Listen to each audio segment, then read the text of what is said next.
Good evening. I'm Anthony Mason reporting from Normandy, France, where the Allied troops who landed here 75 years ago were hailed today as liberators. President Trump said they won back this ground for civilization by opening a new front that ultimately pushed the Nazis out of Western Europe. The D-Day invasion was the largest military operation by sea and air in history. More than 150,000 troops stormed the beaches, running directly into German gunfire. 2,500 Americans died that first day. Today, cannons fired and planes flew overhead in honor of their sacrifice. And D-Day veterans, now in their 90s, visited the graves of fellow soldiers, many of whom were teenagers when they gave their lives. President Trump and French President Emmanuel Macron took the stage along the cliffs of Normandy, near the spot where thousands lost their lives. And it was those who battled their way up those cliffs 75 years ago today who they honored. President Trump paid tribute to the bravery and heroism of the living and the dead. To the men who sit behind me, and to the boys who rest in the field before me, your example will never, ever grow old. The president also poignantly singled out some in attendance. Private Pickett, you honor us all with your presence.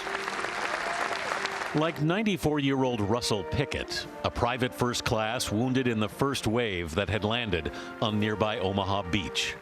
He would not be denied the chance to stand and accept the appreciation of the crowd and the president, who also thanked all veterans in attendance. You are the pride of our nation.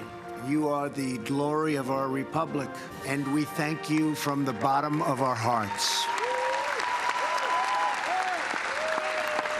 The French president wasted no time expressing his own country's gratitude. We know what we owe. Our freedom. On behalf of my nation, I just want to say thank you. Many of the veterans accepted the good wishes of both world leaders and their wives before witnessing a military flyover and a 21-gun salute. Among the returning veterans, 96-year-old Jake Larson, who was just 21 when he barely made it across the beach on June 6, 1944. To feel that sand brings back so many memories. Larson is one of a dwindling number of surviving veterans, most in their 90s. He says he is the last man in his unit still alive. I turned to my left. 3 feet from me, there was a soldier. And I says, buddy, have you got a match? And he didn't answer. I looked again, and there was no head under the helmet. The soul of that boy inspired me to up at that instant and run for the cliff. Just 4% of World War II veterans survive.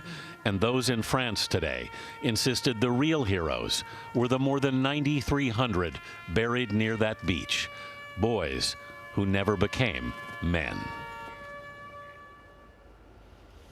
That ceremony meant so much to the returning veterans. Jake Larson told me when he returned to Omaha Beach for the first time since he'd been there 75 years ago, he felt like he'd won the lottery.